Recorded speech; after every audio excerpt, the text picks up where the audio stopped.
এখানে বাংলাদেশের প্রখ্যাত মাজলুমানদেরকে একই স্টেজে এনে সমবেত করা হয়েছে। এমন এমন মাজলুম যাদের নাম শুনলে পর্যন্ত অনেকের গায়ে অ্যালার্জি শুরু হয়ে যায়। কিন্তু মাজলুমদেরকে ভালোবাসা ঈমানের অংশ। আল্লাহর কসম, আমরা আমাদের এই মুরব্বীদেরকে এজন্য ভালোবাসি না যে তাদের বাড়ি অমুক জায়গায়, তারা অমুকের পুত্র, তারা অমুক মাদ্রাসায় পড়েছে, অথবা তাদের দুনিয়ার ডিগ্রি এটা। আল্লাহর কসম, আমরা তাদেরকে ভালোবাসি এজন্য তারা আল্লাহর দ্বীনের জন্য কোরবানি দিয়েছে, তারা আল্লাহর দ্বীনের জন্য কারাবরণ করেছে। আর যারাই আল্লাহর দ্বীনের জন্য নিজেদের সর্বোচ্চটুকু কোরবানি দেয়, তাদেরকে নেতা মেনে নিতে, মাথার তাজ মেনে নিতে আমাদের মোটেও দ্বিধা থাকে না। তো আজকে যেভাবে আপনারা এই নোয়াখালী জেলার সর্বস্তরের মানুষেরা এই মাজলুম ওলামায়ে কেরামের মহাব্বতে এখানে সকলে এসে সমবেত হয়েছেন, আমি এখান থেকে ক্ষুদ্র ক্ষুদ্র কয়েকটা বার্তা রাখবো সকলের উদ্দেশ্যে। এক নম্বর বার্তা হলো, যেমনিভাবে মাজলুম ব্যক্তিদেরকে ভালোবাসি আল্লাহকে ভালোবাসার কারণে, আল্লাহর দ্বীনকে ভালোবাসার কারণে, একইভাবে ইসলামের প্রতিটা মাজলুম বিধানকেও ভালোবাসবো আল্লাহকে ভালোবাসার কারণে। যাদের নাম নিলেও অনেকের শরীরে আগুন জ্বলে, তাদের নামগুলো আমরা এখন সাহসিকতার সঙ্গে উচ্চকিত করছি, কোনো বাতিলের ভয় না করে, কোনো বাতিলের কেয়ার না করে। তাহলে যেই বিধান, ফরজ বিধানগুলোকে সমাজের মধ্যে মানুষ মাজলুম বানিয়ে রেখেছে, আর বিগত ফ্যাসিস্টরা কোরআনের যে শব্দগুলোকে নিষিদ্ধ করে রেখেছে, যেমন জিহাদের মতো ফরজ বিধান, কিন্তু এটাকে এমন ভাবে নিষিদ্ধ করে রেখেছে যে জিহাদ শব্দ উচ্চারণ করলেও মানুষ তেলে বেগুনে জ্বলে ওঠে। জিহাদ কোরআনের শব্দ ছিল, কিন্তু এই জিহাদ শব্দকে সন্ত্রাস আর জঙ্গিবাদ আর টেররিজমের সমর্থক বানিয়ে ছেড়েছে। আলহামদুলিল্লাহ, আজকে দিলটা জড়িয়ে গিয়েছে যখন দেখেছি হাজার হাজার মানুষ একসাথে সাবিলুনা সাবিলুনা আল জিহাদের স্লোগান উচ্চারিত করেছে। আল্লাহর দ্বীনের কোন বিধানের কথা বলতে আমরা ভয় পাবো না। নামাজের কথা বলতে যেমন বাতিলের ভয় পাই না, রোজার কথা বলতে যেমন বাতিলের ভয় পাই না, হজের কথা বলতে যেমন বাতিলের ভয় পাই না, তো জিহাদও কোনো মোল্লা মুন্সির আবিষ্কার করা না, জিহাদও কোরআনের শব্দ, জিহাদ আল্লাহর নবীজির শিক্ষা। সুতরাং জিহাদকে ভালোবাসাই ঈমান, জিহাদের প্রতি বিদ্বেষ পোষণ করাই হলো মুনাফিকি।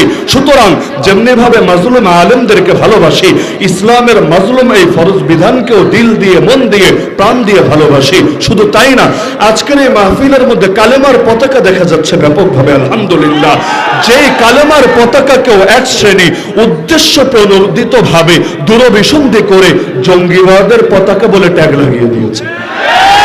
তাহলে দুনিয়ার সব পতাকার দাম থাকবে, দেশের পতাকা, দলের পতাকা, নেতার পতাকা, প্রেমের পতাকা, এলজিবিটিকিউ এর পতাকা, সব পতাকার দাম থাকবে, সেগুলো আসমানে পটপট করে উড়বে।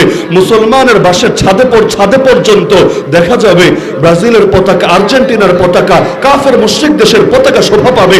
কিন্তু কালেমার পতাকা দেখলেই এক শ্রেণীর মানুষ এর মধ্যে জঙ্গিবাদের গন্ধ খুঁজবে। আমরা এই জনসমাবেশ থেকে গোটা দুনিয়াকে বার্তা জানিয়ে দিতে চাই যে কালেমা আমাদের কাছে এত বেশি পবিত্র, যার চাইতে পবিত্র কিছু হতে পারে না। কালেমার চাইতে বেশি মহাব্বত দ্বিতীয় কোনো কিছুর প্রতি রাখতে পারি না। তো তোমাদের কাছে যেমন দুনিয়ার বিভিন্ন পতাকার দাম আছে, আমাদের কাছে দুনিয়ার পতাকাগুলোর চাইতেও আল্লাহর দ্বীনের এবং এই কালেমার পতাকার দাম তার চাইতে বেশি আছে। সুতরাং ব্যাপকভাবে এখন থেকে মুসলমানদের হাতে হাতে, মুসলমানদের ঘরে ছাদে ছাদে কালেমার পতাকা উড়বে ইনশাআল্লাহ। সবাই মিলে যদি করে তাহলে আর কেউ ট্যাগ লাগাতে পারবে না। একজন দুজন যদি করে তাদেরকে পেরেশানি আর বন্ধ করবে না। আমার তৃতীয় বার্তা, যে আমরা আল্লাহর ওয়াস্তে বাতিলদেরকে খুশি করার জন্য হকের কথাগুলো গোপন না করি। আমরা ইব্রাহিম আলাইহিস সালামের সন্তান, মিল্লাতে ইব্রাহিম, তার আদর্শ অনুসরণ করার আদেশ রব্বুল আলামিন কোরআন মাজিদের ৬টা আয়াত দিয়েছেন। আমরা নমরুদের আদর্শের অনুসারী না, আমরা মিল্লাতে নমরুদের উপর প্রতিষ্ঠিত না। তো ইব্রাহিম আলাইহিস সালামের আদর্শই যেহেতু আমাদের আদর্শ, তিনি যখন একা ছিলেন, তিনি যখন অসহায় ছিলেন, তার সঙ্গে যখন কেউ ছিল না, তখনও বাতিলের সামনে মাথা নত করেন নাই, তখনও হকের বার্তা গোপন করেন নাই। তো আজকে আমরা দুর্বল হতে পারি, যদিও সংখ্যায় বেশি, কিন্তু নাস্তিক বেঈমানরা সংখ্যায় কম হওয়া সত্ত্বেও আমাদের উপর তারা ছড়ি ঘোরায়। কিন্তু যতই দুর্বল হই না কেন, আমরাও হকের আওয়াজকে গোপন করব না, বাতিলের তোষামদি করব না, ঈমান এবং কুফরকে অস্পষ্ট করে দেব না। এমনকি আমাদের জাগরণ হবে আদর্শের ভিত্তিতে, আকীদার ভিত্তিতে, খালি আবেগের ভিত্তিতে না। আবেগ আজ আছে, কাল হয়তো থাকবে না, কিন্তু আকীদা নিয়ে যদি জাগরণ হয়, শাহাদাত ছাড়া কোনো জিনিস ময়দান থেকে সরাতে পারবে না। আমার চতুর্থ বার্তা, বাংলাদেশের মধ্যে কোনো সামরিক যুদ্ধ চলছে না, লেকিন এই বাংলাদেশের মধ্যেও একদিনের জন্য সাংস্কৃতিক লড়াই থামছে না। সামরিক যুদ্ধ মানে তীর তরবারি বর্ষার লড়াই, আর সাংস্কৃতিক যুদ্ধ মানে হলো এখানে তীর তরবারি বর্ষার কোনো কাজ নাই, কিন্তু বিজাতীয়রা চাইবে তাদের সংস্কৃতি, তাদের আদর্শ আমাদের উপর চাপিয়ে দিতে। অথচ এটা মুসলমানের দেশ, এই দেশের অধিকাংশ মানুষ ইসলামকে দিল দিয়ে, মন দিয়ে, প্রাণ দিয়ে ভালোবাসে। সুতরাং এই দেশের সংস্কৃতিও ইসলামের রঙে রঙিন থাকবে, ইসলামের আলোয় আলোকিত থাকবে। এটাই যুক্তির কথা, এটাই বুদ্ধির কথা। কিন্তু কিছু মানুষ পশ্চিমাদের দালালি করতে করতে, হিন্দুত্ববাদের দালালি করতে করতে, নাস্তিকতার এজেন্ট হতে হতে এত বড় বুকের পাঠা হয়ে গিয়েছে, এখন এই 2024 সালে পর্যন্ত এসে বাংলার জমিনে দাঁড়িয়ে মিডিয়ার সামনে প্রকাশ্যে বলতে শুরু করে 2024-এ নারীদের পর্দার দরকার কি, 2024-এ ওয়াজ মাহফিলের বিরুদ্ধে নাটককে জোরদার করতে হবে। আরে 2024-এ কি আর 3024-এ কি? পর্দার সাথে বছরের সালের সম্পর্ক কি? তো নারীর পর্দা যদি তোর কাছে 2024-এ প্রয়োজনীয় না হয়, তোর গায়ের পোশাকও আমাদের কাছে 2024-এ প্রয়োজনীয় না। তুই তোর গায়ের পোশাক খুলে ফেল, উপরেরটাও নিচেরটাও, এরপর শাহবাগ শরীফে গিয়ে দিগম্বর হয়ে দাঁড়িয়ে থাক। যদি তোর কাছে এতে লজ্জা লাগে, তাহলে আমাদের নারীরাও বেপর্দা হতে তাদের কাছে লজ্জা লাগে। তাহলে তুই যেমন নিজেকে আড়াল করার গুরুত্ব বুঝিস, আমাদের মা বোনেরাও তাদেরকে আড়াল করার গুরুত্ব বুঝে। পর্দা করলে গরমের দিনে আমাদের মা বোনদের কষ্ট হতে পারে, কিন্তু তাদের কষ্ট হয় না। তোমাদের কষ্ট হয় কোন দুঃখে? তবে কি তোমরা ঈমান বিক্রি করে দিয়েছ অন্য কারো কাছে? আবার ব্যাখ্যায় না হাজির করে, আসলে কোরআন বলেছে, কোরআন বলেছে নজর নত রাখতে। তাহলে নারীদের বোরকা পরার কি দরকার আছে?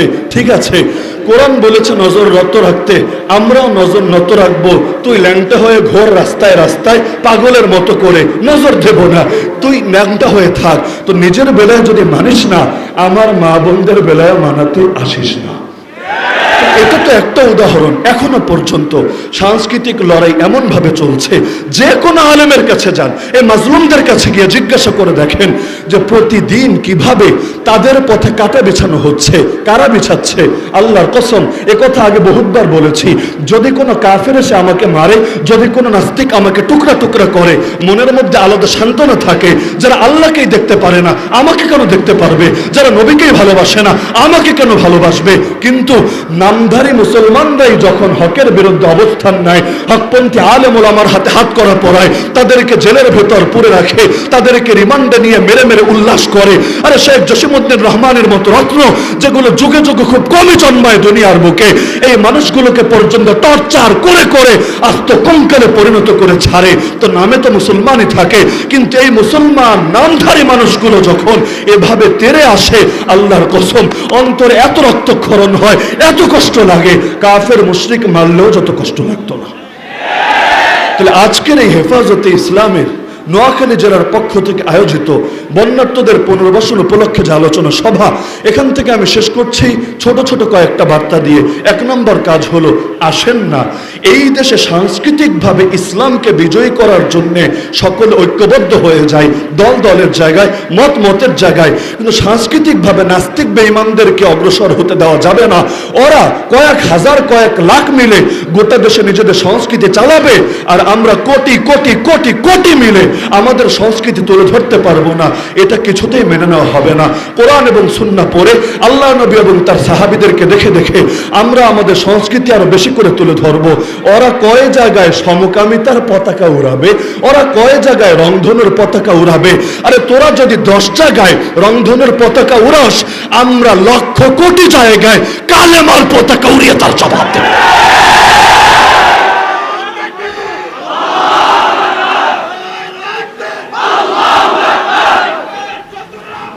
সুতরাং মনে রাখতে হবে, এই লড়াই হলো ইসলাম ভার্সেস জাহেলিয়াতের লড়াই, এই লড়াই হলো মিল্লাত ইব্রাহিম ভার্সেস মিল্লাত নমরুদের লড়াই। সুতরাং এখানে মাঝামাঝি থাকার কোনো অবকাশ নাই। আমি এ পক্ষেও না, আমি ও পক্ষেও না, আমি হলাম নিরপেক্ষ। আসলে তুমি নিরপেক্ষ না, আসলে তুমি অন্ধকারেরই পক্ষে, তবে বলার মতো সাহস রাখো না, কারণ জানো বললে পাবলিক এটা সহ্য করবে না।